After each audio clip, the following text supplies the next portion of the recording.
ಎಲ್ಲರಿಗೂ ನಮಸ್ಕಾರ. ಮೀನರಾಶಿಯವರೇ, ಮುಂಬರುವ ಜುಲೈ 22, 23, 24 ಈ ಅದೃಷ್ಟವಂತ 3 ದಿನಗಳಂದು ನಿಮ್ಮ ಜೀವನದಲ್ಲಿ ಭಾರಿ ದೊಡ್ಡ ಘಟನೆ ಸಂಭವಿಸಲಿದೆ ಅಂತ ಹೇಳಿ ಜ್ಯೋತಿಷ್ಯ ಶಾಸ್ತ್ರದಲ್ಲಿ ಉಲ್ಲೇಖಿಸಲಾಗಿದೆ. ಹಾಗಿದ್ರೆ ಮೀನರಾಶಿಯವರ ಜೀವನದಲ್ಲಿ ಮುಂಬರುವ ಈ ಅದೃಷ್ಟವಂತ 3 ದಿನಗಳಂದು ಆ ದೊಡ್ಡ ಘಟನೆ ಹೇಗೆ ಸಂಭವಿಸಲಿದೆ, ಇದರ ಬಗ್ಗೆ ಮಾಹಿತಿಯನ್ನು ಇದೇ ಒಂದು ವಿಡಿಯೋದಲ್ಲಿ ನಾನು ನಿಮಗೆ ತಿಳಿಸ್ಕೊಡ್ತೀನಿ. ಅದೇ ರೀತಿ ನೀವು ಮಾಡಬೇಕಾಗಿರ್ತಕ್ಕಂತಹ ಪರಿಹಾರಗಳ ಬಗ್ಗೆಯೂ ಸಹ ನಾನು ನಿಮಗೆ ಇದೇ ಒಂದು ವಿಡಿಯೋದಲ್ಲಿ ಮಾಹಿತಿಯನ್ನಾದರೂ ತಿಳಿಸ್ಕೊಡ್ತಿದ್ದೀನಿ. ವಿಡಿಯೋವನ್ನು ಸ್ಟಾರ್ಟ್ ಮಾಡ್ತೀನಿ. ಅದಕ್ಕಿಂತ ಮೊದಲು ನೀವಿನ್ನೂ ನಮ್ಮ ಚಾನಲ್ಗೆ ಸಬ್ಸ್ಕ್ರೈಬ್ ಮಾಡದೇ ಇದ್ದರೆ ಈ ಕೂಡಲೇ ಚಾನಲ್ಗೆ ಸಬ್ಸ್ಕ್ರೈಬ್ ಮಾಡ್ಕೊಳ್ಳಿ ಮತ್ತು ಲೈಕ್ ಮಾಡಿ. ಬನ್ನಿ ಈಗ ನಾವು ಮಾಹಿತಿಯನ್ನಾದರೂ ತಿಳ್ಕೊತಾ ಹೋಗೋಣ. ಹೌದು, ಮೀನರಾಶಿಯವರೇ, ತುಂಬ ಮೃದು ಮನಸ್ಸನ್ನು ಉಳ್ಳವರು ನೀವಾಗಿರ್ತೀರ. ಹೌದು, ಯಾರು ಎಷ್ಟೇ ವಾದ ಮಾಡ್ತಿದ್ರೂ ಸಹ ನೀವು ಅನಗತ್ಯ ವಿಚಾರಗಳಿಗೆ ಕಿವಿ ಕೊಡದೆ ನಿಮ್ಮ ಕಾರ್ಯವನ್ನು ಮಾಡ್ತಾ ಪ್ರಾಮಾಣಿಕತೆ ಇರ್ತಕ್ಕಂತಹ ಒಂದು ಒಳ್ಳೆಯ ವ್ಯಕ್ತಿತ್ವ ಹೊಂದಿರುವವರು ಅವರೇ ಮೀನರಾಶಿಯವರು ಆಗಿರ್ತಾರೆ. ಹೌದು, ತುಂಬ ಶ್ರಮಜೀವಿಗಳು ಸಹ ಆಗಿರ್ತೀರ ನೀವು. ಇದೇ ಒಂದು ಸಮಯದಲ್ಲಿ ಮೀನರಾಶಿಯವರ ಜೀವನದಲ್ಲಿ ಒಂದು ದೊಡ್ಡ ಘಟನೆ ಸಂಭವಿಸಲಿದೆ. ಅದನ್ನು ನಾನು ನಿಮಗೆ ಮುಂದೆ ತಿಳಿಸ್ಕೊಡ್ತೀನಿ. ಆದರೆ ಮೀನರಾಶಿಯವರೇ, ಈ ಸಮಯದಲ್ಲಿ ನಿಮ್ಮ ಜೀವನದಲ್ಲಿರ್ತಕ್ಕಂಥ ಶತ್ರುಗಳ ಮುಖವಾಡ ಆದರೆ ಬಯಲಾಗ್ತಕ್ಕಂಥದ್ದು. ಹೌದು, ನಿಮ್ಮೊಟ್ಟಿಗೆ ಇದ್ಕೊಂಡು ನಿಮ್ಮ ಜೊತೆನೇ ವಾಸ ಮಾಡ್ಕೊಂಡಿರ್ತಕ್ಕಂಥವ್ರಾಗಿರ್ಬೋದು, ನಿಮ್ಮ ಸ್ನೇಹಿತರಾಗಿರ್ಬೋದು, ನಿಮ್ಮ ಕುಟುಂಬಸ್ಥರಾಗಿರ್ಬೋದು, ನಿಮ್ಮೊಟ್ಟಿಗೆ ಊಟ ಮಾಡಿಕೊಂಡಿದ್ದು ನಿಮ್ಮ ಮುಂದೆ ಚೆನ್ನಾಗಿ ಮಾತನಾಡಿ ನೀವು ಹೋದ ನಂತರ ನಿಮ್ಮನ್ನು ಅವಮಾನದ ಮಾತುಗಳನ್ನು ಆಡಿ ನಿಮ್ಮ ಮೇಲೆ ಅಪವಾದಗಳನ್ನು ದೂಷಿಸುತ್ತಾ ನಿಮ್ಮ ಸೋಲಿಗಾಗಿ ಕಾಯ್ತಾ ಇರ್ತಕ್ಕಂಥ ಶತ್ರುಗಳ ಮುಖವಾಡ ಆದರೆ ಈ ಸಮಯದಲ್ಲಿ ಬಯಲಾಗ್ತಕ್ಕಂಥದ್ದು. ಅದನ್ನು ನೋಡಿ ನೀವು ಆಶ್ಚರ್ಯಚಕಿತರಾಗೋದು ಖಂಡಿತ. ಹೌದು, ಮೀನರಾಶಿಯವರ ಜೀವನದಲ್ಲಿ ಶತ್ರುಗಳ ಮುಖವಾಡ ಆದರೆ ಈ ಸಮಯದಲ್ಲಿ ಬಯಲಾಗ್ತಕ್ಕಂಥದ್ದು. ನೀವು ಆದಷ್ಟು ಶತ್ರುಗಳನ್ನು ದೂರ ಇಡ್ತಕ್ಕಂಥದ್ದು ಉತ್ತಮ ಆಗಿರುತ್ತೆ. ಹೌದು, ಅತಿ ದೊಡ್ಡ ದೌರ್ಬಲ್ಯ ಏನು ಅಂತಂದರೆ ನಿಮ್ಮನ್ನು ಯಾರಾದರೂ ಒಂದು 2 ಹೊಗಳಿ ಮಾತನಾಡಿದರೆ ಸಾಕು ಅವರಿಗೆ ಸರ್ವಸ್ವವನ್ನು ಸಹ ಧಾರೆ ಹರಿತೀರಾ. ಹೌದು, ಅವರು ಎಷ್ಟೇ ಕೆಟ್ಟವರಾಗಿದ್ದರು ನಿಮ್ಮ ಬಗ್ಗೆ ಒಂದು 2 ಒಳ್ಳೆಯ ಮಾತನ್ನು ಮಾತನಾಡಿದ್ರೆ ಸಾಕು ನೀವು ಅವರಿಗೆ ಎಲ್ಲವನ್ನು ಸಹ ನೀಡೋದಕ್ಕೆ ಸಿದ್ಧರಾಗ್ಬಿಡ್ತೀರ. ಹಾಗಾಗಿ ಮುಂದಿನ ದಿನಗಳಲ್ಲಿ ಯಾರನ್ನಾದರೂ ನಂಬದಿದ್ದೀರಾ ಅಂತಂದರೆ ಒಂದಲ್ಲ ಎರಡಲ್ಲ 100 ಬಾರಿ ಯೋಚನೆ ಮಾಡಿ ನಂಬಬೇಕಾಗಿರುತ್ತೆ. ಹೌದು, ಶತ್ರುಗಳ ಸಂಖ್ಯೆ ಏರಿಕೆ ಆಗ್ತಾನೇ ಇರುತ್ತೆ. ಹಾಗಾಗಿ ಆದಷ್ಟು ಶತ್ರುಗಳನ್ನು ನಿಮ್ಮ ಜೀವನದಿಂದ ದೂರ ಇಡಿ. ಹೌದು, ಯಾರಾದರೂ ನಿಮ್ಮ ಬಳಿಗೆ ಬಂದು ಸಹಾಯವನ್ನು ಕೇಳಿದ್ರೆ ಹಿಂದೆ ಮುಂದೆ ಯೋಚನೆ ಮಾಡಿದ್ರೆ ಸಹಾಯವನ್ನು ಮಾಡಿಬಿಡ್ತೀರಾ. ನಿಮ್ಮ ಬಳಿ ಹಣ ಇಲ್ಲ ಅಂತಂದರೆ ಬೇರೆಯವ್ರ ಬಳಿ ಹಣವನ್ನು ತಂದು ಅವ್ರಿಗೆ ಸಹಾಯವನ್ನು ಮಾಡ್ತೀರಾ. ಆದರೆ ಅವರು ಆದಷ್ಟು ನಿಮ್ಮನ್ನು ದೂರನೇ ಇಟ್ಟಿದ್ದಾರೆ. ನಿಮ್ಮ ಶತ್ರುಗಳೇ ಆಗಿರಲಿ ಬಂದು ನಿಮ್ಮ ಬಳಿಗೆ ಬೇರೆ ವೇಷದಲ್ಲಿ ಬಂದು ಸಹಾಯವನ್ನು ಕೇಳಿದ್ರೆ ಅವ್ರಿಗೆ ಹಣದ ಸಹಾಯವನ್ನು ಸಹ ಮಾಡ್ತೀರಾ. ಹಾಗಾಗಿ ಈ ರೀತಿ ಮಾಡೋದಕ್ಕೆ ಹೋಗಬೇಡಿ. ಹಣದ ವಿಚಾರದಲ್ಲಿ ಹಲವಾರು ಬಾರಿ ಯೋಚನೆ ಮಾಡಿ ಒಂದು ನಿರ್ಧಾರವನ್ನು ತಗೋಬೇಕಾಗಿರುತ್ತೆ.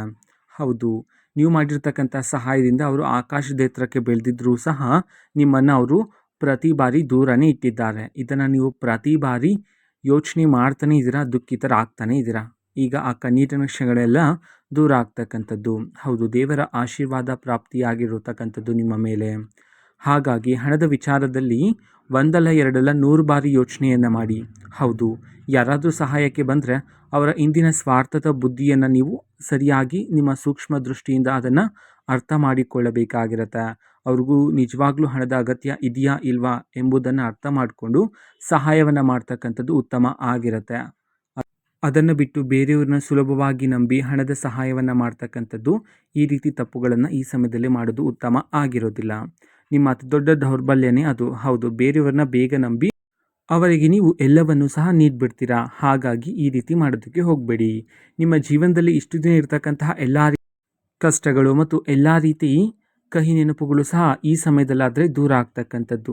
ಇಷ್ಟು ದಿನ ಜೀವನದಲ್ಲಿರ್ತಕ್ಕಂತಹ ಕುಟುಂಬ ಜೀವನದಲ್ಲಿರ್ತಕ್ಕಂತಹ ವೃತ್ತಿ ಜೀವನದಲ್ಲಿರ್ತಕ್ಕಂತಹ ಎಲ್ಲ ರೀತಿ ಸಮಸ್ಯೆಗಳು ಸಹ ದೂರ ಆಗಲಿದೆ.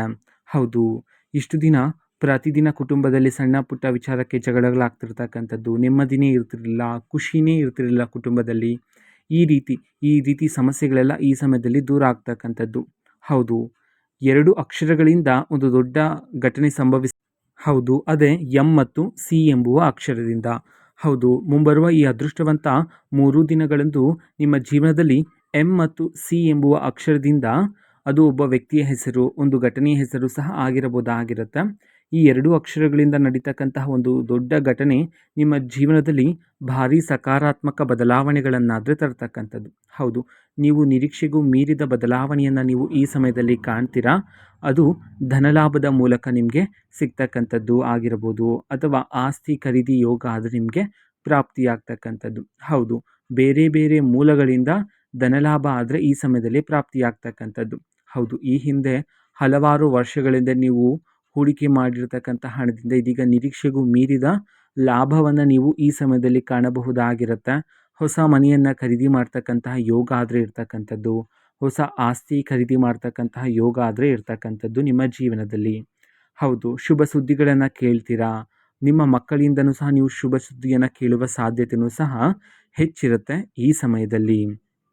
ನಿಮ್ಮ ಒಂದು ಕುಟುಂಬದಲ್ಲಿ ಹಲವಾರು ವರ್ಷಗಳಿಂದ ಶುಭ ಕಾರ್ಯಗಳನ್ನು ಮಾಡಿಲ್ಲ ಅಂತಂದರೆ ಈ ಸಮಯದಲ್ಲಿ ಶುಭ ಕಾರ್ಯವನ್ನು ಮಾಡ್ತಕ್ಕಂಥ ಯೋಗ ಇರ್ತಕ್ಕಂಥದ್ದು. ಅದೇ ರೀತಿ ಕಂಕಣ ಭಾಗ್ಯ ಆದರೆ ಕೂಡಿ ಬರಲಿದೆ. ಹೌದು, ಮದುವೆಗಾಗಿ ಕಾಯ್ತಾ ಇರ್ತಕ್ಕಂಥವ್ರಿಗೆ ಈ ಸಮಯದಲ್ಲಿ ಕಂಕಣ ಭಾಗ್ಯ ಕೂಡಿ ಬಂದು ಶುಭ ಕಾರ್ಯದ ಮದುವೆಯನ್ನು ನೀವು ಮಾಡ್ತಕ್ಕಂತಹ ಯೋಗ ಆದರೆ ನಿಮ್ಮ ಜೀವನದಲ್ಲಾದರೆ ಇರ್ತಕ್ಕಂಥದ್ದು. ನೀವು ಓಡಾಡುವ ಜಾಗದಲ್ಲಿ, ನಿಮ್ಮ ಕುಟುಂಬದಲ್ಲಿ, ನೀವು ಕೆಲಸ ಮಾಡುವ ಜಾಗದಲ್ಲಿ ನಿಮಗೆ ಗೌರವ ಆದರೆ ಹೆಚ್ಚಾಗ್ತಕ್ಕಂಥದ್ದು. ಹೌದು, ಈ ಹಿಂದೆ ನಿಮಗೆ ಎಲ್ಲಿ ಗೌರವ ಸಿಗ್ತಿರ್ಲಿಲ್ವೋ, ಎಲ್ಲಿ ನಿಮ್ಮ ಮಾತಿಗೆ ಬೆಲೆನೇ ಇರಲಿಲ್ವೋ ಅಲ್ಲೆಲ್ಲ ನಿಮ್ಮ ಮಾತಿಗೆ ಈಗ ಬೆಲೆ ಸಿಗೋದ್ರ ಮೂಲಕ ನಿಮಗೆ ಗೌರವ ಆದರೆ ಹೆಚ್ಚಾಗ್ತಕ್ಕಂಥದ್ದು. ಹೌದು, ಇಷ್ಟು ದಿನ ತುಂಬ ಜನ ಸಂಕಟವನ್ನು ಪಡ್ತಿದ್ರಿ. ಎಷ್ಟೇ ದುಡಿದ್ರೂ ಸಹ ಕೈಯಲ್ಲಿ ಹಣ ನಿಲ್ತಿರೋದಿಲ್ಲ. ನೀವು ಪಟ್ಟಂತಹ ಕಷ್ಟಕ್ಕೆ ಅದರ ಪ್ರತಿಫಲವನ್ನು ಇನ್ನೊಬ್ರು ಯಾರೋ ಅನುಭವಿಸುತ್ತಿದ್ದಾರೆ ಎಂಬಂತೆ ನೀವು ದುಃಖಿತರಾಗಿದ್ದೀರಿ. ಹಾಗಾಗಿ ಇನ್ನು ಮುಂದೆ ನೀವು ಪಟ್ಟಂತಹ ಕಷ್ಟಕ್ಕೆ ನಿಮಗೆ ತಕ್ಕಂತಹ ಪ್ರತಿಫಲ ಆದರೆ ನಿಮ್ಮನ್ನು ಈ ಸಮಯದಲ್ಲಿ ಹುಡುಕಿಕೊಂಡು ಬರ್ತಕ್ಕಂಥದ್ದು. ಹೌದು, ಇದರಿಂದ ನೀವು ತುಂಬಾ ಸಂತೋಷ ಪಡ್ಕೊಳ್ತೀರಾ. ಹೌದು, ಕಷ್ಟಗಳೆಲ್ಲ ದೂರ ಆಗಿ ಕಣ್ಣೀರಿನ ಕ್ಷಣಗಳೆಲ್ಲ ಈ ಸಮಯದಲ್ಲಿ ದೂರ ಆಗ್ತಕ್ಕಂಥದ್ದು. ಪ್ರತಿದಿನ ಸವಾಲುಗಳನ್ನು ಎದುರಿಸಿರ್ತಕ್ಕಂಥ ಕ್ಷಣಗಳಾದರೆ ಇದೆ ನಿಮ್ಮ ಜೀವನದಲ್ಲಿ. ಆದರೆ ಆ ಸವಾಲುಗಳನ್ನು ನೀವು ಎದುರಿಸುತ್ತಾ ನಿಮ್ಮ ಧರ್ಮ ಮಾರ್ಗವನ್ನು ನೀವು ಬಿಡಲಿಲ್ಲ. ಅದರಿಂದಾಗಿಯೇ ಇಷ್ಟು ದಿನ ನೀವು ಪಟ್ಟಂತಹ ಕಷ್ಟಕ್ಕೆ ನಿಮಗೆ ತಕ್ಕಂತಹ ಪ್ರತಿಫಲ ಆದರೆ ಈ ಸಮಯದಲ್ಲಿ ನಿಮ್ಮನ್ನು ಹುಡುಕಿಕೊಂಡು ಬರ್ತಕ್ಕಂಥದ್ದು. ಹೌದು, ಯಶಸ್ಸು ಅದೃಷ್ಟ ಆದರೆ ಪ್ರಾಪ್ತಿಯಾಗ್ತಕ್ಕಂಥದ್ದು. ಹೌದು, ಸಂಪತ್ತಿನ ಅಭಿವೃದ್ಧಿಯನ್ನು ನೀವು ನಿಮ್ಮ ಜೀವನದಲ್ಲಿ ಕಾಣಬಹುದಾಗಿರುತ್ತೆ ಮೀನರಾಶಿಯವರೇ. ಹೌದು, ಕೆಲಸಗಳೆಲ್ಲ ಇಷ್ಟು ದಿನ ಯಾವ್ಯಾವ ಕೆಲಸ ನಿಂತು ಹೋಗಿತ್ತು, ಪ್ರಾರಂಭಿಕವಾಗಿ ತುಂಬ ವೇಗವಾಗಿ ಚಲನೆ ಮಾಡ್ತಿರತಕ್ಕಂತಹ ಕೆಲಸ ಹಠಾತ್ತಾಗಿ ನಿಂತು ಹೋಗಿರ್ತಲ್ವಾ, ಆ ಕೆಲಸಗಳಿಗೆಲ್ಲ ಮುಂಬರುವ ಈ ಅದೃಷ್ಟವಂತ 3 ದಿನಗಳಂದು ಕೆಲಸಕ್ಕೆ ಚುರುಕುತನ ಬಂದು ಆ ಕೆಲಸ ಆದಷ್ಟು ಬೇಗ ಪೂರ್ಣ ಆಗ್ತಕ್ಕಂಥದ್ದು. ಆದರೆ ಇಲ್ಲಿ ಒಂದು ವಿಷಯ ನೀವು ನೆನ್ಪಿಟ್ಕೋಬೇಕಾಗಿರತ್ತೆ. ಮೀನರಾಶಿಯವರ ಅತಿ ದೊಡ್ಡ ದೌರ್ಬಲ್ಯ ಏನು ಅಂತಂದರೆ ನಿಮ್ಮ ಮುಂದಿನ ಯೋಜನೆಗಳನ್ನು, ನೀವು ಯಾವುದೇ ಒಂದು ಜಾಗದಲ್ಲಿ ಆಸ್ತಿಯನ್ನು ಖರೀದಿ ಮಾಡ್ತಿದ್ರೆ, ಮನೆಯನ್ನು ಖರೀದಿ ಮಾಡ್ತಿದ್ರೆ, ಒಂದು ಹೊಸ ವಾಹನವನ್ನು ಖರೀದಿ ಮಾಡ್ತಿದ್ರೆ, ಈ ರೀತಿ ನಿಮ್ಮ ಮುಂದಿನ ಯೋಜನೆಗಳನ್ನು ನಿಮ್ಮ ಸ್ನೇಹಿತರಿಗೆ, ನಿಮ್ಮ ಕುಟುಂಬಸ್ಥರಿಗೆ, ನಿಮ್ಮ ಸಂಬಂಧಿಕರಿಗೆ ಹೇಳ್ತೀರಾ. ಅದರಿಂದ ನಿಮ್ಮ ಶತ್ರುಗಳಿಗೆ ಆ ಒಂದು ಮಾಹಿತಿ ತಿಳಿದು ಅವರು ನಿಮ್ಮ ಮುಂದಿನ ಯೋಜನೆಗಳನ್ನು ಧ್ವಂಸ ಮಾಡೋದಕ್ಕೆ ಯೋಜನೆಗಳನ್ನು ಮಾಡುವ ಸಾಧ್ಯತೆ ಇರುತ್ತೆ. ಹಾಗಾಗಿ ನಿಮ್ಮ ಮುಂದಿನ ಯೋಜನೆಗಳನ್ನು ಯಾರಿಗೂ ಸಹ ಹೇಳಬೇಡಿ, ಆದಷ್ಟು ಗುಪ್ತವಾಗಿರಿಸಿ. ಯಾವಾಗ ಹೇಳಬೇಕಂತಂದರೆ, ನೀವು ನಿಮ್ಮ ಮುಂದಿನ ಯೋಜನೆಯಲ್ಲಿ ಯಾವಾಗ ಸಾಧನೆಯನ್ನು ಮಾಡ್ತಿರೋ ಆ ಒಂದು ಸಾಧನೆಯ ಮೂಲಕ ಅವರಿಗೆ ನೀವು ಉತ್ತರವನ್ನು ನೀಡಿದ್ರೆ ಅದು ನಿಮಗೆ ಒಳಿತು ಆಗಿರುತ್ತೆ.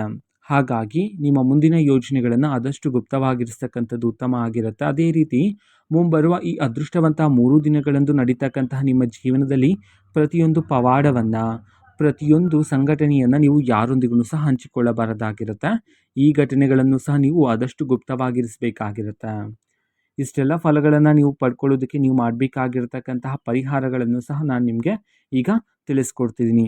ಹೌದು, ಮೀನರಾಶಿಯವರು ಲಕ್ಷ್ಮೀ ದೇವರಿಗೆ ಇಷ್ಟವಾಗಿರ್ತಕ್ಕಂತಹ ಕೆಂಪು ಹೂಗಳನ್ನು ಶುಕ್ರವಾರ ದಿನದಂದು ಲಕ್ಷ್ಮೀ ದೇವರಿಗೆ ಅರ್ಪಿಸಿದರೆ ಹೆಚ್ಚಿನ ಫಲಗಳನ್ನಾದರೆ ನೀವು ಸಿದ್ಧಿ ಮಾಡ್ಕೊಳ್ತೀರಾ.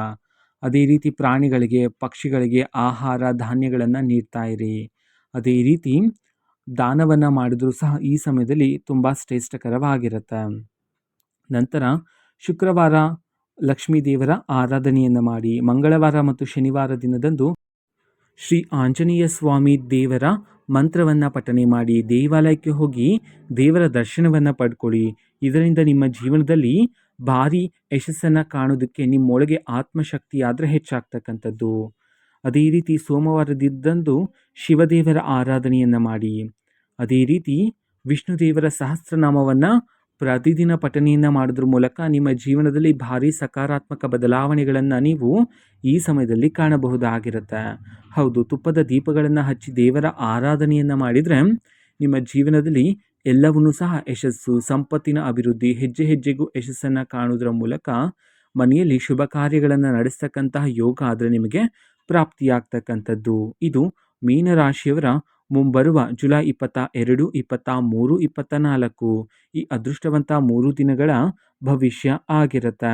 ಮಾಹಿತಿ ಇಷ್ಟ ಆಗಿದ್ರೆ ನಿಮ್ಮ ಫ್ರೆಂಡ್ಸ್ ಆ್ಯಂಡ್ ಫ್ಯಾಮಿಲಿ ಮೆಂಬರ್ಸ್ಗೂ ಸಹ ವಿಡಿಯೋವನ್ನು ಶೇರ್ ಮಾಡಿ, ಜೊತೆಗೆ ಚಾನಲ್ಗೆ ಸಬ್ಸ್ಕ್ರೈಬ್ ಮಾಡಿಕೊಂಡು ಸಪೋರ್ಟ್ ಮಾಡಿ. So thank you, bye.